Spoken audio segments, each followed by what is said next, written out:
Sir ಜೊತೆ ನಂದು 2ನೇ ಸಿನಿಮಾ ಕುಮಾರ್ ಸರ್ ಜೊತೆನೂ ಮಾಡಿದೆ. ಅವ್ರದ್ದು ಅಂದರೆ ಅವ್ರ ರೈಟಿಂಗು ತುಂಬ ಚೆನ್ನಾಗಿರುತ್ತೆ. ಅಂದರೆ ಕಾಮಿಡಿಯನ್ಸಿಗೆ ಏನು ಬೇಕೋ ಅದನ್ನು ರೆಡಿ ಮಾಡ್ಕೊಂಡಿರ್ತಾರೆ. ಅವ್ರು ಇಡೀ ಸಿನಿಮಾನೇ ಹ್ಯೂಮರಿಂದ ಇರುತ್ತೆ.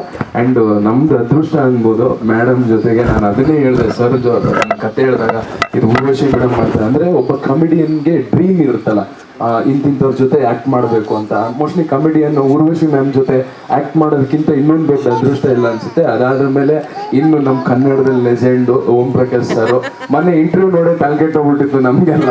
ಸೊ ಕಟ್ ಮಾಡಿದ್ರೆ ಸರ್ ಜೊತೆ ಸಿನಿಮಾ ಮಾಡೋ ಅವಕಾಶ. So and Harshita madam, Bhuvan sir, ತುಂಬ ಭುವನ್ ಸರಿಗೂ ನನಗೂ ಅಷ್ಟು ಪರಿಚಯ ಇರಲಿಲ್ಲ. ಬಟ್ ಇವಾಗ ಎಷ್ಟು ಕ್ಲೋಸ್ ಆಗಿದ್ದೀವಿ ಅಂದರೆ ನಿಜವಾಗಿ ನಾವು ಈಗ ಆ್ಯಕ್ಟ್ ಮಾಡ್ತಾ ಮಾತಾಡೋದು ಬ್ರೋ, ನಾವು ಕ್ಯಾರೆಕ್ಟ್ರಿಗೆ ಇಳಿದ್ಬಿಟ್ಟಿದ್ದೀವಿ, ಅಷ್ಟು ಕ್ಲೋಸ್ ಆಗಿಬಿಟ್ಟಿದ್ದೀವಿ ಅಂತ. ಆ್ಯಂಡ್ ಮೇಡಮ್ ಸಿಕ್ಕಾಪಟ್ಟೆ ಓಡಾಡ್ತಾ ಇರ್ತಾರೆ. ಇನ್ನು ನನಗೆ ಭಯ, ಇವತ್ತೆಲ್ಲ ಇವ್ರು ಪೇಮೆಂಟ್ ಅಂತಾರೆ, ಹಿಂಗೆ ಓಡಾಡಿದ್ರೆ 4 ದಿನಕ್ಕೆ ಇನ್ನೊಂದು ಮಗು ಪೇಮೆಂಟ್ ಹಿಡ್ಕೊ ಬರುತ್ತೇನೋ ಅಂತ ಅಷ್ಟು ಓಡಾಡ್ತಾರೆ. Thank you madam. ಇಡೀ ಟೀಮಿಂದ ತುಂಬ ಸಪೋರ್ಟ್ ಇದೆ. ನಮ್ಮ ಬುಲ್ಲಿಗೆ ನಿಮ್ಮ ಎಲ್ಲರ ಸಪೋರ್ಟ್ ಇರಲಿ. Thank you so much. And thank you sir, ಈ ಸಿನಿಮಾದಲ್ಲಿ ನನ್ನಂಥ ಪುಟ್ಟ ಕಲಾವಿದನ ಇಷ್ಟು ದೊಡ್ಡ ಆ್ಯಕ್ಟ್ರ್ ಜೊತೆಗೆ ಆ್ಯಕ್ಟ್ ಮಾಡಿಸಿದ್ದಕ್ಕೆ thank you so much. Thank you sir. Thank you Anoop sir. And ಇವ್ರ ಜೊತೆ ಬೇರೆ ಆ್ಯಕ್ಟ್ ಮಾಡಿಬಿಟ್ಟಿದ್ದೀನಿ, ಅದು ಇನ್ನೂ ಅದೃಷ್ಟ.